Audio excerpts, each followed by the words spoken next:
an amazing human being, UX design at the IOTA Foundation, and she's going to be talking to you about how you can really make use of some powerful tools and libraries to kickstart your front-end development side of things. So Valerie, welcome.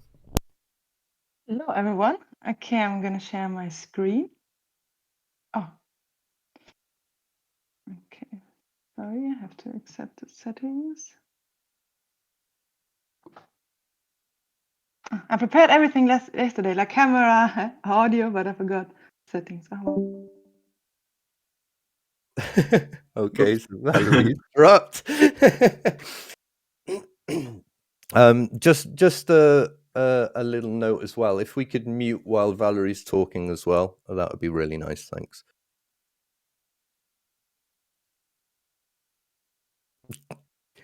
When she returns. It's a very good start. Yay, there we go. Okay. Hello, sorry. Now I'm back. Okay. Cool.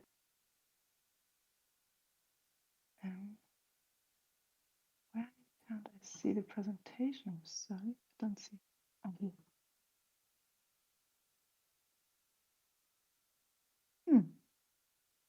Doesn't show me my screen with the presentation for some reason. Okay. Okay, 1 second. You can either select full screen or just one window. Maybe it's that. If you go, there's applications and there's screens. Yeah, doesn't show it, but 1 second. Maybe because it was full screen, I'm just going to try this. Sorry for the delay. It's okay. This is Discord. It's 9 times out of 10, it's Discord's fault, not yours. Okay, it's really doesn't show it. Discord takes the move fast break things too seriously, I think. Yeah. Can you try sending the presentation to me? Sorry. I think one more thing that we can try is you can try sending the presentation to me. I can screen share and then you can tell me when you want to move forward in slides. True. Also a good idea. But I have one more thing I would try. And now it's there. Yay! Oh, perfect. I think. Cool. Okay. Okay, let's see what you can see. Here we go. Okay. We've got. Can you see it full screen?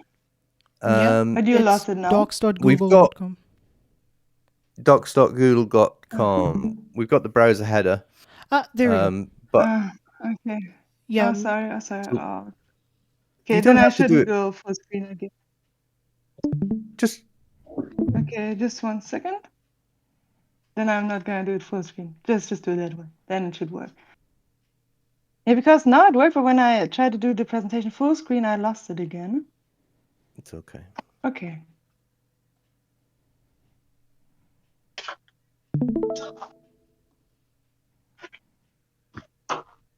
Okay, now you see a white plain page. white screen. Yep. Does it work? Yep, that's it. Yes. Perfect. Awesome. We made it. Okay, perfect. So, hello everyone. Like Adam already introduced me, I'm Valerie, and I work as a UX designer at the IOTA Foundation and give you a little introduction today into application design. So, a user interface is like a joke. If you have to explain it, it's not that good. Of course, it's to take with a little grain of salt, but it still holds some truth. And when creating a new application, we want to make sure that it solves a real problem, meets the user's needs, and ultimately is easy, understandable, and intuitive for the user. In the following slides, I will talk you a little bit through the design thinking approach to give you an introduction and a better understanding of the application design process. But this approach is actually also applicable for other products and services in general. So the design thinking is a creatively structured approach that helps to identify, analyze a problem, and to ultimately solve it. And since I know a hackathon only has a limited amount of time, I'm going to focus in this presentation on fast and easy to use tools. And you can go through all these phases as slowly or as quickly as you want.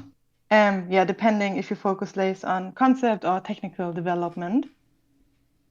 And it's important to understand that design is an iterative process and not a linear process. So the different phases often have considerable overlap. And usually there's a lot of back and forth. So as you learn more about a problem and the user, it may be necessary to revisit some of the research undertaken and try out new design ideas. So it's almost impossible to make a perfect design right after just one iteration. So instead refine ideas to the point where you can test them with your users, collect valuable feedback, and iterate based on this feedback. So to make great products, you need to make lots of changes and test them. So the key is to define assumptions, test them, refine, and repeat. One question at this stage, do you all hear me good? Since I knew I had some internet issues. Is everything fine so far? Yeah, absolutely. Okay, great, perfect. Just wanted to double check. So before we dive into first phase, I want to highlight one important insight, and that is start with a problem, not with a solution. So one of the most challenging times in a hackathon is figuring out what exactly you are trying to build. And I also joined various hackathons, so I'm also speaking from experience. And I know many people already have a solution application in mind, straight even before the hackathon, or you start building it. But if you go with this approach, there's a high chance you may be missing out on important insights, which could lead to an even more effective solution. So when you're following the design thinking process, it's likely you understand the problem better, understand your users better, and ultimately build a great product based on this gained knowledge. But since I know it's already day 2 of the hackathon, many of you already start building, but I still encourage you to use some of the ideas I'm presenting, go through the steps, if not already done, just to gain some insights about the problem you're trying to solve with your solution, since this is the main base of the product you're building. So the first stage of the design thinking process is the empathize and discover phase. There you gain a deeper understanding of the problem space and conduct user research. Here you explore the problem space, and important question to ask yourself here are like, what is the problem in general? Why is this a problem? What is the context of the problem? Which statistic information strengthens the need for solving this problem? That's also great info you could use in your pitch later then. Who is affected by this problem? Are there already projects who solve this problem? That kind of a market analysis. And great tools for this, just reading articles, listen to interviews. Great, of course, conducting interviews, but not really possible in the space of a hackathon. Take many notes and collect them in a brainstorming tool like Miro, just so you have many ideas as possible. And after that, since often the main problem are really big and complex, like for example, food waste in this hackathon, we'll need to decompose them into smaller ones. And decomposing is the process of breaking a large problem into more manageable sub-problems. And the motivation principle is that large problems are disproportionately harder to solve than small problems. And during that, keep the questions from the last step in mind and apply them during decomposing. So the next stage then is the define phase, where you define the sub-problem you want to solve, as well as a focus on your user group. So now we define the solution space. So first, decide on the sub-problem you want to solve. If you find it difficult, you can also use a voting session for that. And after that, define your user groups by synthesizing the user research. Because important, if you plan to design a product that your users will love, you must have an idea of what they actually want before testing it. And since it's a hackathon, the user research is limited, but many methods can still do with the insights and knowledge you gained from previous research. And the little graphic you see on the side is that your product is also like what your user makes of it. So if you make a product that people can't use and can't make use of it, Okay. So personas and empathy maps are great tools to get an overview of your users who either face your defined problem or are affected by it. There you define their goals, wants, needs, frustration, whatever fits your project. And if you have different user groups, you can create multiple personas and empathy maps for them. So this is just really to understand what they want and why they need a solution for. And after that, you can craft insight statements. They articulate the most valuable learning or aha moment that emerged from your research. So a user want because, but. Then you can reframe your insight statements as how might be questions to turn those questions into opportunities for design. And a properly framed how might we doesn't suggest a particular solution, but gives you the perfect frame for innovative thinking. And 3 to 5 how might we's give you a great start for your ideation phase. For example, an insight statement would be a user want to travel by plane because exploring the world helps them to learn about other cultures, but flying produces a lot of CO2. And how might we then would be, how might we create a sustainable way of traveling, or how might we enable learning new cultures? So it's about being broad, but not too broad, just to create a solution space. Okay, the third stage is the ideation stage, where we generate ideas and solution. And important thoughts for the stage are all ideas are worthy, don't restrict yourself, and it's impossible to get as many ideas or solutions as possible of the beginning of this phase. And a cool icebreaker to get started here is called the worst idea brainstorming. So what would be the worst solution for this problem? Yeah, fun activity and also takes the pressure a little bit away. And yeah, there are various tools for this ideation phase. First one, quite obvious, brainstorming and mind mapping. Just think out of many ideas as possible and collect them in a whiteboard. Another interesting approach is the Crazy 8 method. This is a sketching technique that aims for quantity rather than quality. And it's about generating a vast number of ideas. You set a timer for 8 minutes, and each participant has to come up with 8 ideas and write them down or do rough sketches. Yeah, then you give each participant 2 stickers to put on his or her favorite idea. Another one is called brainwriting. This technique can get up to 108 ideas from 6 participants in just 30 minutes. There first, everyone generates 3 ideas in 5 minutes. And then you ask each participant to build on his colleagues' ideas, improving them or using them as inspiration to generate another 3 ideas. And then you continue until everyone reaches the staple of the original idea again. So with all those ideas gathered from the different tools, you can discuss these one, improve on them, and yeah, build on those that the group feels has promised. And after selecting an idea and before starting the prototyping phase, one great tool I can recommend is the value proposition canvas. It can help to ensure that the product and service is positioned what the user really wants and needs. So you can put in again the pain points and goals and the jobs to be done for the user, and the other side from a solution, why it creates a gain, how it relieves the pain, and what it exactly does. So now it's time to bring the ideas to life.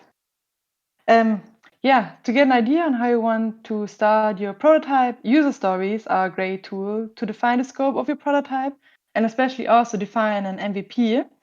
There you define a goal the user wants to reach, then define the user's core activities and tasks to get there, and finally the functionality your application needs to support to achieve that. So important questions to ask for yourself an MVP, like how can I validate my value proposition? And this tool is also great to not include all possible features at once, but check to what really gives the user a benefit. Yeah. Here, a little explanation of the difference between a feature and a benefit. Feature aspects of your product, which could be technical or descriptive, and a benefit is why a feature really matters to a user. So when thinking about new features, it is always important to keep in mind, does this feature add benefit to the user, or not? An example you can see like the umbrella, unbreakable wood, clothes. What matters to the user is it protects them from sun or it protects them from rain. So and the next step is building wireframes and clickable prototype. I know the hackathon is focused on building, but I still can recommend for the first draft using tools like this before coding, since it allows fast iteration and variation building. And a great tool for that is Figma. It's free, actually quite easy to use, and it allows real-time collaboration. So when you're in a tool, you can see what your other teammates are doing. You can even also call in there, make comments, everything. And another tool is Adobe XD. It's also a great option, but it doesn't allow real-time collaboration. Okay, now we come to the test phase, where you test your designs and receive feedback. So how a user interact and understand your application often differs a lot from what you expect. And without testing, you cannot know if your app is achieving its primary purpose. So it's important to get as many users as possible to try it out. And the more input you can gather, the better the design will be. And the insights will help you to iterate and enhance your products. And then after developing, including an analytics component that can monitor and track user activity, so you have a sense of how your application performs. So be sure your user have an easy way to provide feedback about the app. Just try whatever it takes to find out what users think about it and how they're using it. So the more you know, the better the app can become. And great tools for that are Google Analytics and also Hotjar. You get user statistics, you can do A/B testing, and also heat maps. Okay. And now we have covered the iterative design thinking process. We can now go over some UX and UI guidelines. So this is just a small selection of UX guidelines, but I thought it could be helpful for you in this hackathon. So the first one is to not reinvent the wheel and to use recognizable components that users already know, which improves the usability. So actually also when you see the most apps currently out there, most of them follow similar components and structures and flows. The next one is offer informative feedback. So keep the users informed about what is going on. For example, toast notification, loading animation when something was successful, when there was an error, just about everything what's going on. Then next one is called the picture superiority effect. The advice here, just use visual storytelling in your product because pairing text with images increases the chance that users will remember the information. And if icons or images are not clear, use tooltips or descriptions. The next one is experience should be intuitive. So try to build your application as intuitive and simple and straightforward as possible. But in case some elements aren't intuitive, provide precise or simple instructions there. Then minimize choices to drive decision making. Limit the amount of options and especially call to actions. And because the time it takes for a person to make a decision actually increases with the number of complexity and choices. So also break down tasks into smaller steps. Then there's also the aesthetic usability effect. And it actually says that user often perceive aesthetically pleasing design as design that is more usable. So aesthetics are also important on the usability side. Okay, and some UI guidelines. Just in general, keep the interface simple and minimalistic, like we talked before about benefits and features and what benefits they bring. So avoid unnecessary elements and also be clear in the language. Then also be purposeful in page layout. So structure the page based on the importance. And for that, you can also use typography to create hierarchy and clarity. So different sizes, fonts, arrangement of the text to help increase scannability, legibility, and readability. And then just as mentioned in the UX guidelines, create consistency and use common UI elements. Okay, then thank you very much for your attention. Many of the templates I mentioned for the tools, you can actually also find already laid out for Figma Jam, Miro, or in general online. And if you have any question, just ask them. Thank you very much, Valerie. That was amazing. I've learned stuff and I do design as well. No, that was awesome. I really loved the Mario slide as well. with the mini Mario and the fire flower. Yeah. I do have a question in regards to links and things. Do you have a list of links that we might be able to steal and post in the resources so people have access, or links to things like Figma and other tools that you might recommend? Is that possible? But I can do it in the next 5 minutes and just share with you. That would be perfect. And you mentioned reusable and familiar UI elements. Do you suggest any libraries or packages that might be available for people to use? Yeah, that's a good question, because I'm not too much from the technical side, and it depends really also on which languages and framework you use. Like, of course, depends if you just want the library for the visual elements, or you also want them already coded, and then there's like a big variety depending on the framework and languages used. So do you mean just from the visual side or from the technical side? Maybe from the technical side might help people in the hackathon. Mhm. Maybe something, Mhm. some sort of like UI like components that people might be able to use that you've previously used and have been effective in projects. Mm-hmm.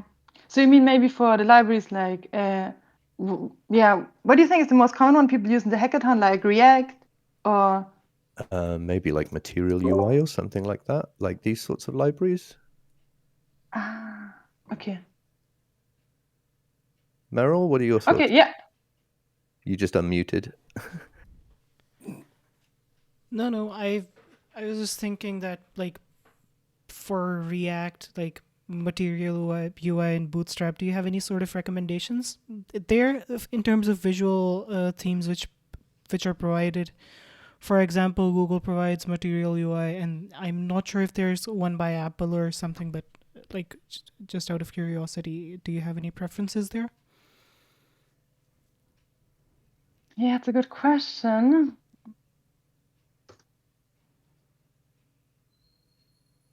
But I think, yeah, nothing specific. But I can also look at the research again in the next 10 minutes and then send you something maybe.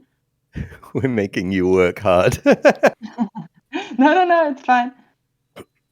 In sort of like this hackathon environment, what would your recommendations be for developers right now in speeding up and streamlining the process for designing their applications in this short period of time? Because there's a lot of information and a lot of areas when you think about design and research and testing in the bigger picture. But to simplify it down as a takeaway, what do you think would be the key areas for people to focus on?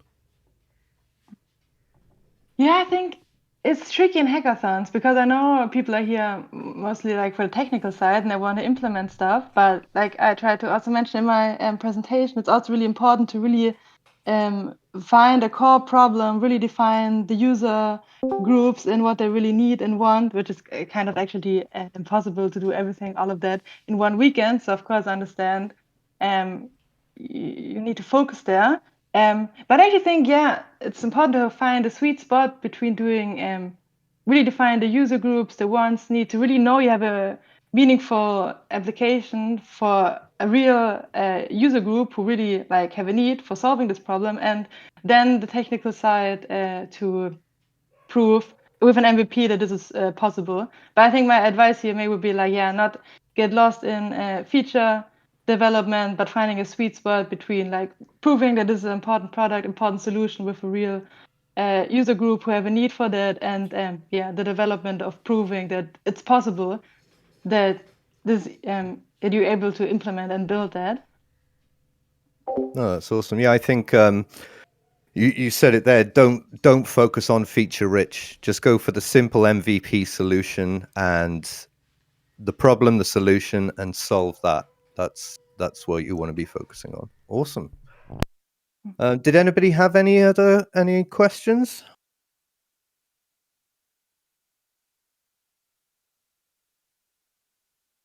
Nope.